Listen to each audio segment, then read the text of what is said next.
네, 오늘 말씀은 변화와 성장이라는 주제를 가지고 우리 4주째 말씀 증거하고 있고요. 이스라엘 백성들 모세의 삶을 보면서 출애굽기 안에서 모세가 어떻게 하나님을 만나고 영적인 성장과 거듭남을 경험하게 되었는지 모세의 인생을 통해서 함께 우리가 4주간 나누었고요. 오늘은 마지막으로 4주째 말씀으로 이스라엘 백성들과 모세의 인생 속에 담겨 있었던 시간의 개념에 대해서 함께 나누면서 영적인 변화와 성장이라는 것은 분명히 반드시 시간을 통과하면서 오게 된다라는 주제를 가지고 말씀을 함께 나누도록 하겠습니다.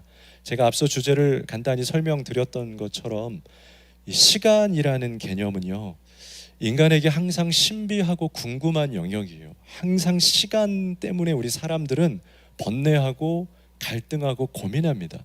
대부분이 시간 안에서 욕심도 부리게 되고 시간 때문에 미련해지기도 하고 게을러지기도 하고 시간이라는 것 속에서 우리는 참 많은 충돌을 하게 됩니다.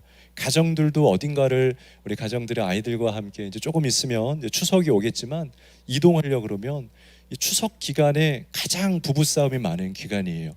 빨리 가야 되는데 애들은 화장실 가서 안 나오고 옷은 아직도 입지도 않고 엄마는 마음이 바쁜데 아빠는 느긋하고 차는 밀릴 것 같은데 아빠는 빨리 할 수 있다라고 자신만만하고 있고 엄마는 땡기고 싶고 아빠는 느려지고 싶고 시간 속에서 매일 갈등하면서 우리의 인생사 속에서도 어떻게 하면 더 빨리 걸어갈 수가 있을까? 왜 나는 늦을까? 속에서 항상 대부분의 우리의 관념 속에 있는 고민이나 갈등과 번뇌에 해당하는 것이 시간 속에 담겨 있는 것들을 보게 됩니다.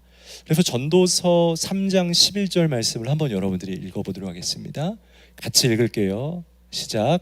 하나님이 모든 것을 지으시되 때를 따라 아름답게 하셨고 또 사람들에게는 영원을 사모하는 마음을 주셨느니라. 그러나 하나님이 하시는 일의 시종을 사람으로 측량할 수 없게 하셨도다. 이미 전도서 말씀에서 솔로몬이 왜 우리의 삶이 번뇌하고 갈등하고 있는지 그것이 시간에 해당한다라는 것을 명확하게 기록을 하고 있어요. 그러니까 이 말씀에 정돈되어 있는 게 뭐냐면 하나님이 모든 것을 지으셨다. 때를 따라서 아름답게 하셨다. 그러니까 이 말씀 뭐냐면 하나님이 이 세상에 있는 모든 우주 만물을 당신의 손으로 지으셨고 이 우주 만물에 포함되어 있는 창조와 그 안에 역사가 움직여지는 시간은 하나님의 것이다. 그러니까 시간의 주인, 시간의 주관자. 제가 좋아하는 복음성가 가사에도 시간의 주관자 알파와 오메 이런 복음성가의 가사가 있는데 우리가 살아가는 우리 삶의 인생의 모든 역사, 시간은 주인이 하나님이라는 거예요. 그 사람은 그 시간의 주인이 될 수가 없다라는 것을 전도서의 말씀을 말씀하고 있어요. 그래서 이 말씀에 뭐라 그러냐면 사람들에게는 영원을 사모하는 마음을 주셨다. 사람들은 영원을 갖고 싶대요. 시간은 하나님의 것인데 사람들은 영원을 가지면서 이게 현대어 성경에 보면 조금 더 편하게 이렇게 설명이 되어 있는데 우리는 그 시간을 갖고 싶다라는 거예요. 영원한 시간을 갖고 싶고 이 시간을 자유자재로 쓰고 싶은 것이 우리들의 인간의 소망이라는 거예요. 그러나 시간은 하나님의 것이고 결론의 말씀이 이렇게 되죠. 하나님이 하시는 일의 시종을 사람은 측량할 수가 없다. 사람은 알 수가 없다니까. 시간이 하나님 것인데 아이러니하게도 인간들은 시간을 갖고 싶어하고 그러나 인간의 능력과 힘에는 이 시간의 시작과 끝점을 알 수 있는 힘이 없다는 거예요. 하나님밖에 없다. 그러니까 이 전도서의 솔로몬의 깨달음을 통해서도 결국 이 세상이 어떻게 돌아가고 있는가, 이 세상은 하나님의 역사, 하나님의 시간으로 돌아가고 있다는 것을 분명하고 명확하게 알려줘. 그러니까 하나님의 시간 속에서 살아가며 그 시간을 하나님의 시간 앞에 들여가는 사람들만이 영적인 구원을 누리고 은혜를 누리고 하나님 앞에 날마다 새롭게 되는 인생을 살 수 있다는 거예요. 이 시간을 내가 내 마음대로 쓰고자 하기 위해서 이 시간의 주인이 마치 나인 것처럼 내 삶에서 계획하고 내 힘으로 이 시간을 조절하고 움직이는 것은 우리가 시종을 알 수 없는 존재이기 때문에 이렇게 시간을 계산했지만 때로는 인생에서 이 시간에 차가 막힐 때도 있고 마치 고속도로처럼 때로는 사고가 날 때도 있어서 우리의 계획처럼 되지 않는 것이 이 시간에 포함된 우리의 삶의 정의라는 거예요. 하나님만이 주관자라는 거죠. 여러분 그 사실을 믿으십니까? 하나님이 시간의 주관자예요. 솔로몬은 이 사실을 너무나 명확하게 깨달았어요. 자신의 마음대로 지혜로 이 세상을 통치하려고 했는데 그 시종이 맞아떨어지지가 않아요. 아무리 열심히 계획했어도 그것이 그 뜻대로 되지 않는 것을 보아요. 그러니까 솔로몬은 시간은 하나님의 것이었다. 그러면서 그의 전도서를 더 써가면서 여호와를 경외하는 것만이 지식이요, 그것 여호와 하나님을 찬양하고 예배하는 것만이 우리의 힘이다라고 고백하는 것. 그러니까 전도서는 결국은 지혜서가 아니라 영적인 책이에요, 사실은. 그러니까 솔로몬은 지혜로운 사람이었지만 사실은 굉장히 영적인 하나님의 영성을 알고 있었던 사람이었다라는 거죠. 그래서 오늘 저는 이 에베소서에 있는 말씀을 통해서 우리에게 주어진 시간을 어떻게 사용하는 것이, 시간의 주인은 하나님이신데 사람이 어떻게 시간을 대처하고 대해야지 우리가 바르게 성장하고 걸어갈 수 있게 되는지. 왜냐하면 이스라엘 백성들, 우리가 모세의 이야기를 계속해서 나누고 있었는데 모세의 인생을 보면 하나님께서는 명확하게 모세에게 시간을 두셨다는 걸 알 수가 있어요. 제가 말씀을 준비하다가 출애굽기도 보고 신명기도 보았는데요, 신명기 말씀은 뭐냐면 출애굽기는 굉장히 현장적인 책이에요. 이스라엘 백성들이 어떻게 살아갔는지를 기록하고 있는 것이 출애굽기예요. 근데 신명기에 보면 출애굽기하고 비슷한 이야기가 등장을 해요. 근데 그건 왜 그러냐면요, 모세가 이미 그의 인생을 다 살고 나서 120년의 자신의 인생을 꽉 차게 살고 나서 지나온 자신들의 시간을 돌아보면서 이스라엘 백성들에게 하나님이 우리의 120년 인생에 이렇게 역사하셨다라고 다시 한번 회고하면서 자서전을 쓰고 백성들에게 설교한 것이 신명기예요. 그러니까 이스라엘 백성들과 모세에게 120년이라는 광야라는 40년의 시간을 통해서 하나님께서 그들을 바꾸어가는 것을 보게 돼요. 하나님은 누군가를 역사하고 누군가를 변화시킬 때에 저의 욕심은 단번에 바꾸기를 원해서 항상 스스로 저도 이 시간 속에서 번뇌해요. 갈등해요. 빨리 우리 교회 성도님들이 아이를 한 5명은 낳아서 부흥했으면 좋겠는데 이 시간의 창조자는 하나님이시기 때문에 우리가 절대로 거스를 수가 없어요. 빨리 우리 교회 성도님들이 부흥하고, 아니 빨리 우리 교회 성도님들이 영적으로 충만해져서 찬양할 때에도 이 정도 박수가 아니라 막 힘차게 박수하고 막 아멘 할렐루야 하고 밖에 나가서 정말 열심으로 전도하고 있으면 너무 좋겠다. 근데 말씀은 보면 볼수록 이스라엘 백성들은 4일이 아니라 40일이 아니라 40년에 걸쳐서 하나님의 사람으로 변화됐다는 사실을 보면서 참으로 저 또한 회개하고 하나님의 시간을 살아야겠다, 그것이 순리이고 이치구나라는 생각으로 다시 한번 겸손게 되는 시간이 이 말씀을 준비하는 시간이었습니다. 여러분들도 하나님의 시간 앞에, 그 순리 앞에 대신에 온전하게 순종하며 따라갈 수 있는 영적인 시간을 살게 되는 여러분 되시기를 바라겠습니다. 하나님의 시간을 겪었어요, 이스라엘 백성들이. 하나님의 시간을 한 걸음 한 걸음씩. 모세는 40년이 아니라 120년이었어요. 애굽의 왕궁에서 이미 너무나 자신의 혼돈된 정체성을 통하여서 번뇌하고 갈등하고, 나는 누구인가? 나는 히브리 사람인가? 애굽 사람인가? 난 누구의 종인가? 나의 하나님은 누구인가? 바로가 나의 주인인가? 많은 정체성을 거쳐왔지만 그 시간에 하나님 앞에 온전히 순응하고 반응했을 때 결국 모세 오경을 기록하고 우리가 여전히 가장 성경에도 많이 등장하는 믿음이 가장 훌륭하고 으뜸되는 사람으로 쓰게 됐어요. 그건 다 시간을 바르게 보냈기 때문에 그래요. 그러니까 이 4주를 마치면서 우리가 영적인 변화와 성장을 우리가 이루어 가기 위해서 앞으로 여러분들에게 드리는 숙제는 바로 이 시간이라는 것, 여러분들에게 주어진 이 시간을 하나님 안에서 살아가는 것, 그것입니다. 하나님과 동행하는 시간을 살고 그 하나님의 시간 앞에 순응하고 반응하면서 살아가는 거예요. 그리고 오늘 에베소서 말씀은 그 시간을 우리가 어떻게 대처해야 되고 반응해야 되는지를 명확하게 설명을 합니다. 우리 15절 한 번만 다시 한번 읽어보겠습니다. 같이 읽을게요. 15절 말씀이요.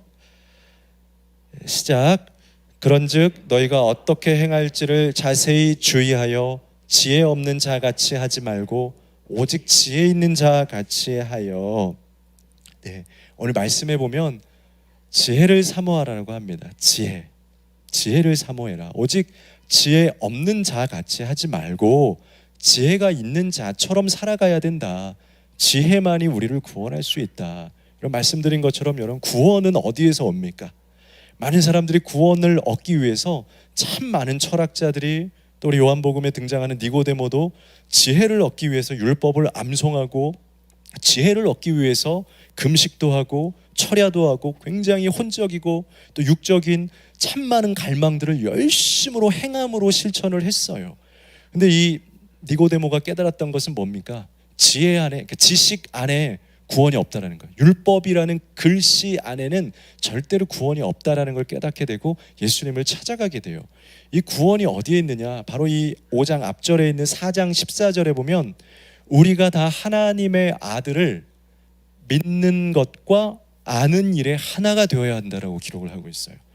구원이라는 것은 하나님을 아는 것에서 이루어지는 것이 아니고 하나님을 어떻게 하는 거예요? 믿는 것에서. 그러니까 지식에서 오는 것이 아니고 성경 말씀을 듣는 것에서 오는 것이 아니고 이 말씀이 나에게 살아있어서 믿어지고 역사되어는, 그러니까 다시 말하면 지혜에서 온다는 거예요.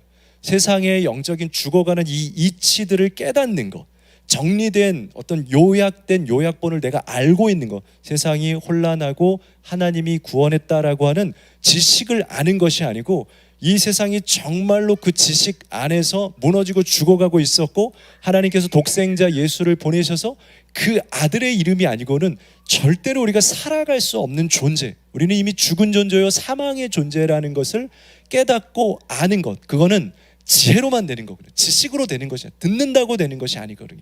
영적으로 깨달아져야 되는 거거든요. 그래서 에베소서에서도 오늘 이 말씀에서도 지혜를 사모해야 된다라고 고백을 하고 있어요. 근데 그 지혜가 무엇이냐? 우리 16절 말씀, 16절 한번 읽어보도록 하겠습니다. 다 같이 시작. 세월을 아끼라 때가 악하니라. 오늘 이 에베소서의 저자가요, 지혜를 사모해야 된다. 지혜만이 우리를 구원할 거다. 지식 말고 예배 드리고 우리가 그냥 예배 드렸습니다 하는 이건 지식이에요. 따지고 보면 지식 말고 이 안에서 깨달음이 주어지는 것, 그걸 우리가 지혜라고 하는 거거든요. 이 안에서 하나님 만나고 감동과 눈물로 정말로 내 삶이 변화되는 것, 그것을 지혜라고 부르는 거거든요. 근데 그 지혜가 무엇이냐? 바로 세월을 아끼라 때가 악하니라 라고 하는 문장하고 연결하면서 이 에베소서의 저자는 시간이라는 개념을 정리를 해요. 지혜가 뭐냐면, 지혜롭게 사는 게 뭐냐면 세월을 아끼는 거야 라고 이야기를 해요. 세월이 뭔가, 시간을 아끼는 거라고 말하는데 그 시간이 뭔가, 어떻게 해야지 지혜롭게 사는 거예요.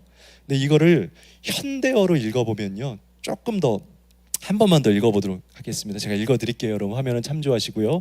그러므로 여러분은 어떻게 살아야 할 것인가를 조심스럽게 살피고 지혜 없는 사람이 아니라 지혜 있는 사람처럼 시간을 아끼십시오. 이 시대는 악합니다. 분명히 말하죠. 시간을 아끼라고.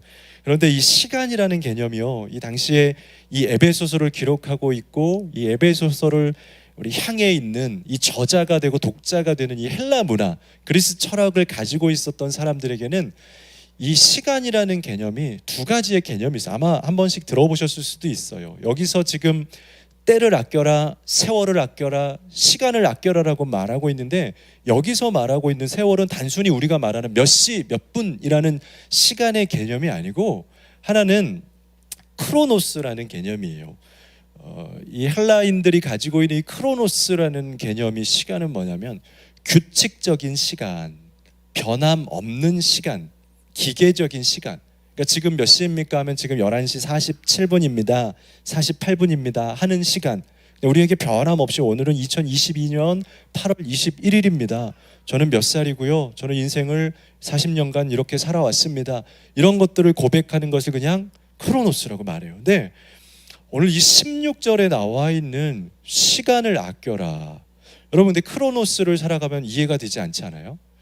지금이 11시 50분인데 시간을 아껴라, 시간을 압축해라, 때로는 시간을 늘려라. 이게 어떻게 보면은 그냥 간단하게 우리의 삶에서는 이해가 돼요. 빨리 서두르면 되니까. 근데 시간의 창조자가 하나님인데 이 정해져 있는 기계적인 똑같이 우주가 돌고 있는데 이 시간을 우리가 당길 수가 있나? 이 시간을 밀어버릴 수가 있나? 근데 우리는 이미 그 시간을 당기고 밀고에 대한 게 사실은 우리에게 있어요. 근데 왜 그러냐면 이미 우리도 오늘 이 성경에서 말하고 있는 게 우리한테 사실 담겨 있는 거예요. 그 개념이 뭐냐면 카이로스라고 하는 개념 많이 들어봤을 거예요. 카이로스라고. 크로노스의 시간이 아니라 카이로스라고 하는 시간이 개념이 있는데 이거는 유동적인 시간의 개념을 말하는 거예요. 변하는 시간. 시간은 변하지 않는데 이 시간 안에 담겨 있는 우리의 생각과 관념, 우리의 인생, 우리의 태도, 가치관, 마인드는 언제나 변할 수 있다는 거예요. 어쩔 때는 정말 광야와 같이 너무나 춥고 배고프고 어려워요. 그건 크로노스의 시간이에요. 근데 하나님께서 예배하고 우리가 찬송하고 고백하면 지금도 마치 코로나의 시간으로 너무 외로웠고 사업도 참 고군분투하면서 2년, 3년 다 끝날 것 같지만 끝나지 않는 이 광야의 시간을 걸어가고 있는데 그럼에도 불구하고 하나님이 여러 가지 방법들과 하나님의 돌보심을 통해서 그 안에서 우리는 버티고 힘을 내고 어떻게 보면 이 시간이 광야의 시간으로 멈춰진 것이 아니고 세상의 시간은 멈춰져 버렸고 세상에서는 어쩌면 마이너스라고 하는 것을 경험한 줄 모르겠지만 내 마음이 멈춰지지 않고 여전히 움직이고 있는 것을 내 마음이 슬퍼하고 죽어가고 걱정하고 아파하면서 마치 코로나처럼 나도 같이 죽어버린 바이러스가 된 것이 아니고 세상의 바이러스처럼 내 육신은 죽어간 것 같으나 오히려 그 마음속에서 나도 모르겠는 그 성령의 샘솟는 것으로 통하여서 나는 살아있는 것을 보는 거예요.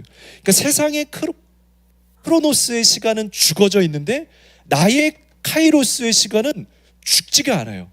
시계 태엽 바퀴는 떼깍떼깍 하다가 코로나 기간에 딱 멈춰버렸어요. 근데 우리의 인생의 시간과 신앙의 시간과 나의 마음의 기쁨의 시간, 하나님과 나의 기쁨의 시간은 멈춰지지 않는 것을 봐요. 그러니까 우리가 오늘도 살아갈 수가 있는 거예요. 그래서 오늘 우리가 유지하는 거예요. 이 마음의 시간이 죽어버린 사람들은 어떻게 돼요? 최근에 가장 안타까웠던 사건 중에 하나가 뭡니까? 제가 아기 이름을 잊어버렸는데 유나 양이었던 것 같아요. 우리 한 가정이 너무 안타까웠고 그때 저도 그 기사를 이렇게 생각할 때마다 너무 마음이 뭉클하고 아팠던 기사예요. 그들의 가정이 크로노스의 시간으로 빚더미로 살아갈 길을 다 잊어버리니까 이 가정이 아빠로서 가정으로서 얼마나 속상하고 아팠으면 자신의 자녀까지도 너무나 죄악된 것이고 잘못한 것이지만 크로노스의 시간이 멈춰버렸는데 거기에다 카이로스의 시간, 자신의 시간까지 죽어버리게 되니까 함께 죽어져 버리는 거예요. 여러분 이 땅에는요 크로노스의 시간이 죽은 것뿐만이 아니라 카이로스로 자기의 시간이 죽은 사람들도 너무나 많이 있습니다. 겉보기에 잘 입고 잘 사는 것이 아니에요. 어떻게 보면 그들도 오히려 그들의 외적인 시간은 걸어가고 있지만 마음의 시간은 죽어져 있고 멈춰 있고 번뇌와 갈등 속에서 혼돈하며 오히려 멈춰져 있는 사람들도 대단히 상당히 많이 있다는 사실이에요.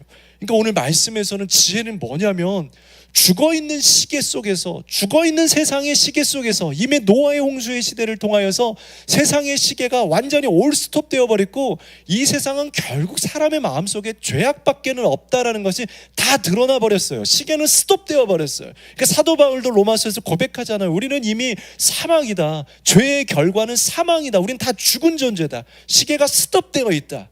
그런데 오늘 이 에베소서의 저자가 뭐라 그러냐면 다 죽어 있는데 그럼에도 불구하고 오늘 16절에 나와 있는 세월은 카이로스예요. 카이로스의 시간으로 나를 살릴 수 있는 사람, 그 마음의 시간으로 움직일 수 있는 사람. 광야에서 다 스톱돼 버렸습니다. 하나님이 불러서 광야라고 하는 곳에 들어갔어요. 기대했겠죠. 모세가 홍해도 열어버리니까 와, 모세 정말 대단하다. 우리가 리더 잘 뽑았다. 그래, 저런 사람 뽑아야 돼. 박수하면서 환호 치면서 갔죠. 근데 가는 첫 번째 걸음부터 우리가 마라의 쓴물이라고 그러죠. 물도 없고 물이 마실 수도 없고 먹을 것도 없고 그때부터 그들의 인생의 시계가 갑자기 스톱돼 버립니다. 그러나 그 광야의 인생을 모세는 신명기에서 고별 설교를 하면서 120년 인생을 돌아보면서 절대로 고통이라고 이야기하지 않습니다. 절대로 나의 인생은 죽었다라고 표현하지 않습니다. 나는 승리했다. 하나님이 우리에게 역사하셨다라고 고백하는 것을 신명기의 고별 설교에서 볼 수가 있습니다. 그러니까 모세와 이스라엘 백성들은 크로노스의 시간을 살았다라는 겁니다. 여러분들은 잘못했습니다. 카이로스의 시간을 살았다는 겁니다. 크로노스를 살아가십니까? 카이로스를 살아갑니까? 눈앞에 있는 시간은 상관없어요. 조금 늦을 수도 있습니다. 어쩌면 여러분 열심히 해서 조금 빨리 갔을 수도 있습니다. 그러나 그건 그렇게 중요한 것이 아닙니다. 여러분 마음의 시간이 몇 시입니까? 혹시 어린 시절 상처와 아픔을 통하여서 시간이 멈춰버리셨습니까? 그럼 오늘 회복하게 되기를 바랍니다. 그리고 그 상처로 멈춰버린 여러분 가슴의 시간이, 마음의 시간이 다시 때깍때깍 움직이게 되기를 축복합니다. 어떤 사업과 여러분들 인생에서 남들보다 조금 늦어졌다고 생각하시면 그럼에도 불구하고 하나님께서 우리를 사업으로 평가하지 않으세요. 하나님이 우리를 수능 결과를 평가하는 것만은 아니에요. 중요하지만 그것이 우리의 존재는 아니다라는 거예요. 하나님은 오히려 그 안에서 내가 너를 사랑한다. 내가 너를 이 땅에 파송하였다. 이 땅에서 가치 있고 아름답게 살아가라. 나는 네가 행복한 것이 더 중요하다라고 말씀하시는 카이로스, 그 시간이 움직이면 되는 거예요. 그걸 깨닫는 것을 지혜라고 말하는 거예요. 여러분, 우리는 어디에서 지혜를 살고 있습니까? 우리는 몇 시 몇 분으로 살아가고 있습니까? 그러면서 17절에는 이 시간을 이제는 분별해라. 분별해서 크로노스가 아닌 카이로스로 살아가라라고 설명을 합니다. 17절 한번 같이 읽겠습니다. 시작. 그러므로 어리석은 자가 되지 말고 오직 주의 뜻이 무엇인가 이해하라. 오늘 여기 이해하라라고 되어 있는 단어는요, 헬라어로 쉬니에테라고 되어 있는데 이 의미가 뭐니까 이해하라 그러면은 주의 뜻을 이해하라, 주의 뜻을 좀 내가 그래 이해해야지 하는데 조금 더 근접해서 가깝게 설명을 하면 주의 뜻을 파악하라, 힘을 쏟다, 그러니까 노력을 통하여서 주의 뜻이 무엇인지 이해해라, 파악해라, 분별하라는 뜻이에요. 분별. 다른 번역되어 있는 성경 버전들에 보면 주의 뜻이 무엇인지 분별하라라고 되어 있어요. 분별하라는 거. 그러니까 이 카이로스의 시간을 살기 위해서는요, 분별력이 필요해요. 이 분별력은 어디에서부터 오는 거냐면 명확합니다. 제가 예배 시작할 때도 여러분들에게 선포하고 말씀드렸지만 이건 영으로밖에 할 수 없습니다. 세상의 눈으로 볼 때는 우리는 그냥 코로나의 시국이에요. 그리고 지금 잠깐 뭐 이런 시기가 있고, 또 때로는 우리 지금 아직도 전쟁 때문에 우크라이나는 굉장히 러시아의 많은 고통 속에 있고, 지금 우리의 세상은 전쟁의 시기고 고유가 시대이고 어렵고 혼란한 시국이에요. 근데 하나님 뭐라고 하냐면 그렇게 보지 말라는 거예요. 분별하라. 그 안에 담겨있는 뜻이 무엇인지를 분별하라, 찾아내라라고 해요. 마가복음 1장 15절 말씀에 보면 가라사대 때가 찼고 하나님 나라가 가까웠으니 회개하고 복음을 믿으라 라고 예수님이 선포해요. 여기서 그 의미가 나오는 거예요. 이 이스라엘 사람들이 살아가고 있었던 이 사복음서의 시대는요, 겉으로 볼 때는 지금하고 똑같습니다. 로마의 정치의 압제 속에서 세상이 다 죽어가고 있고 경제도 어렵고, 제가 가끔씩 비유 설명할 때 하지만 그 당시에 이스라엘 유대 백성들의 삶이 너무 가난하고 일거리도 없어서 포도원 품꾼으로 가는 그 비유에 보면은 일자리를 얻을 수가 없는 거. 그러니까 좋은 예수님과 같은 이 포도원 주인은 아침부터 이 포도원 일꾼들이 들어올 수 있도록 천국문을 열어주시는 역할을 했다. 천국은 우리에게 열려있다, 그런 설명을 했죠. 그러니까 일자리를 얻을 수 없을 때가 당시의 상황이었어요.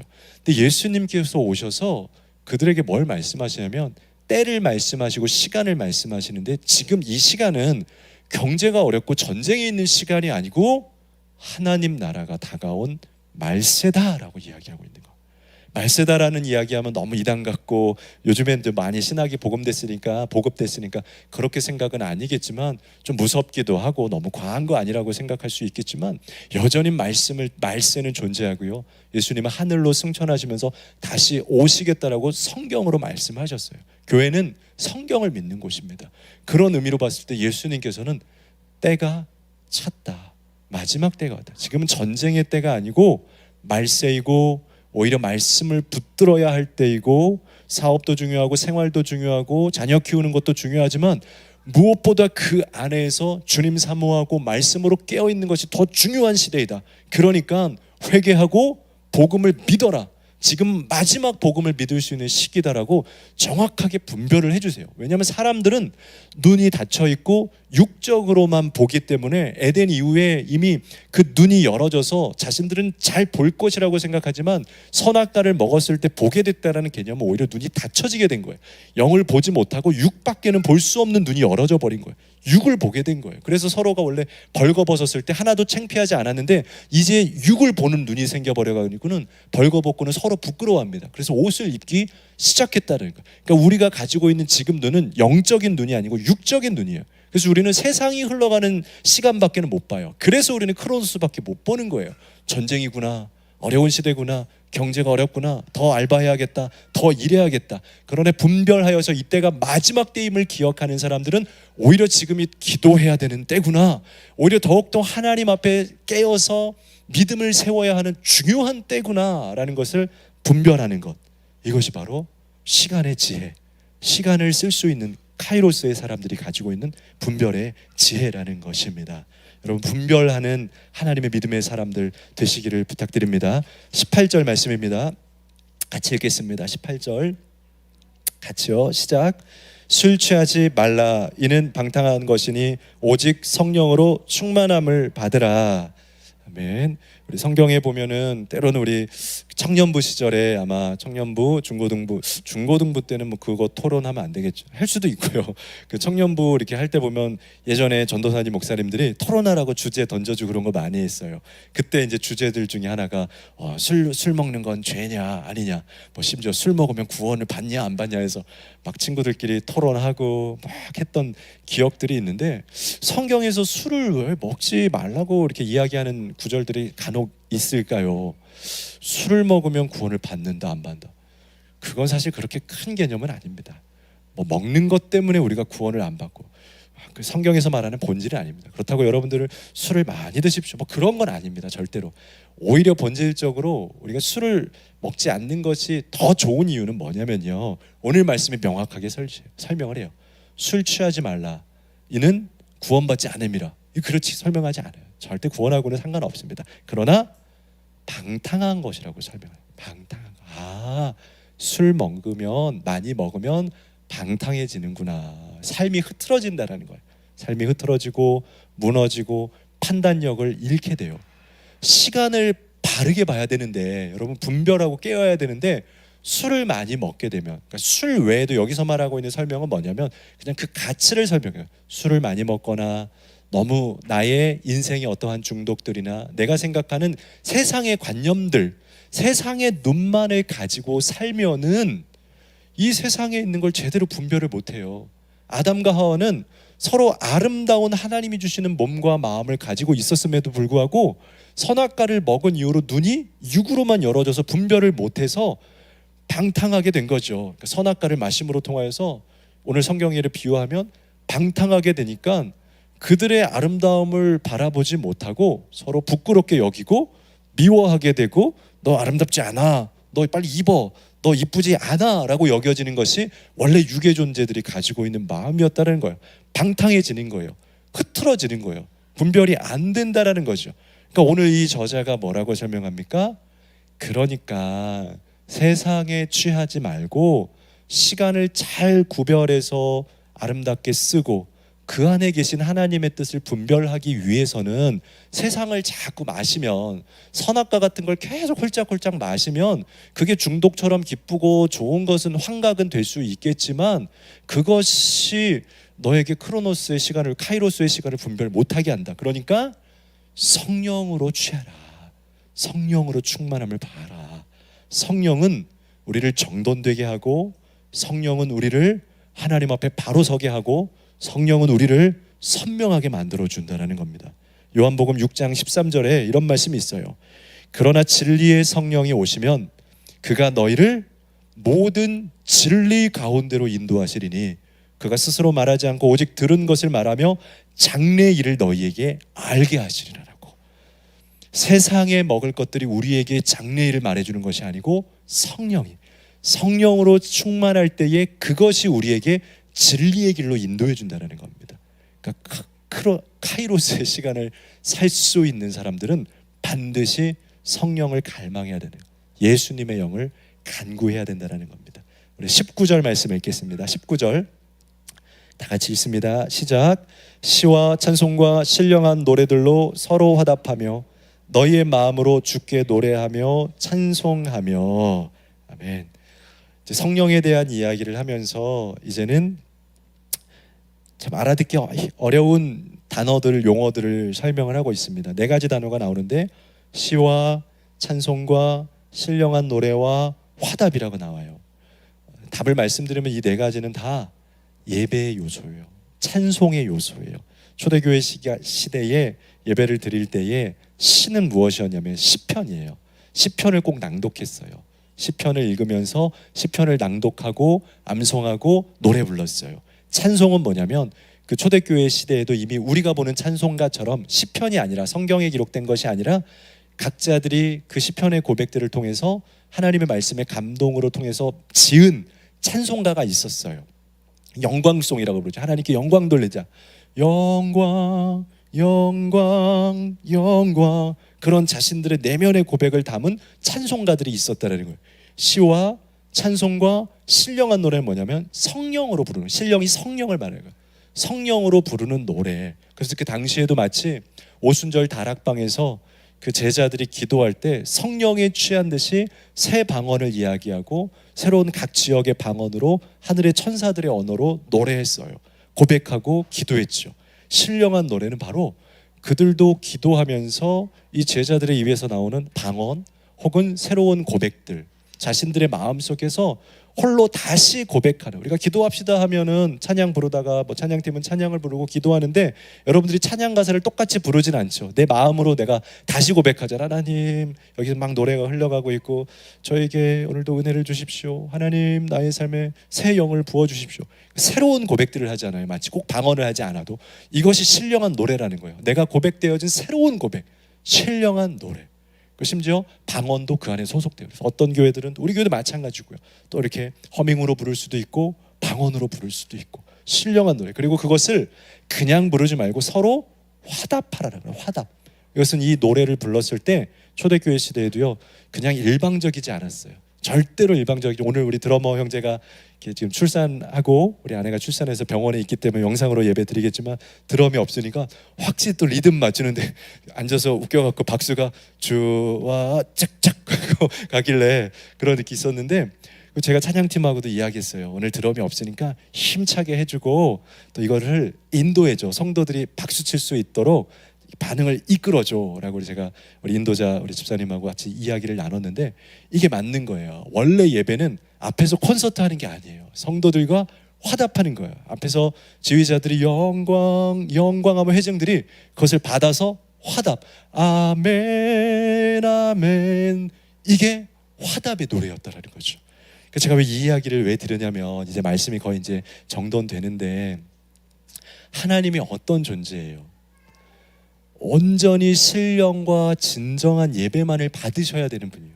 가장 거룩하시고 가장 온전하신 분이기 때문에 시간의 주인이 누구래요? 하나님이잖아요.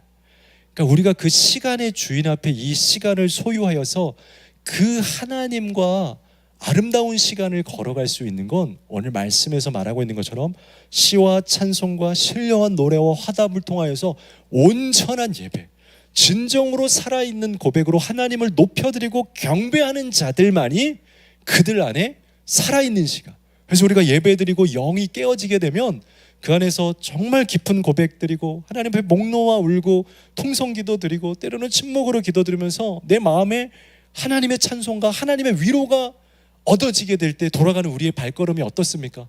다시 내일 출근해야 되는 내 하루의 발걸음이 너무 무거웠는데 이 찬송으로 내 안에 힘을 얻게 되었을 때 나의 내일 시간은 이미 움직이고 있는, 이미 살아서 내 시계가 땡땡땡땡 움직이고 있는 그 활력을 맛보게 된다는 거죠.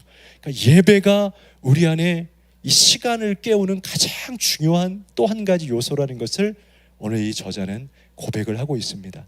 그래서 여러분들이 잘 아는 것처럼 요한복음 말씀에서는 아버지께 참되게 예배하는 자들, 영과 진리로 예배할 때가 오나니 이때다. 아버지께서는 이렇게 자기들에게 예배하는 자들을 찾고 계신다라고, 찾는다라고. 그 찾는 자들이 카이로스의 시간을 살아가는 것이고, 그들만이 광야에서도 하나님의 시간을 살아갈 수 있는 살아있는 영혼이라는 것을 여러분 기억하시면서, 그래서 마지막 결론으로는 우리가 20절, 21절을 읽으면 되겠습니다. 결국 우리는 카이로스의 시간을 살게 되면 하나님께 감사하게 되고, 하나님이 우리의 인생에 주신 삶에 순응하고 복종하게 된다는 겁니다. 20절, 21절 한 목소리를 읽겠습니다. 결론이에요. 우리 크게 읽겠습니다. 시작. 범사에 우리 주 예수 그리스도의 이름으로 항상 아버지 하나님께 감사하며 그리스도를 경외함으로 피차 복종하라. 아멘.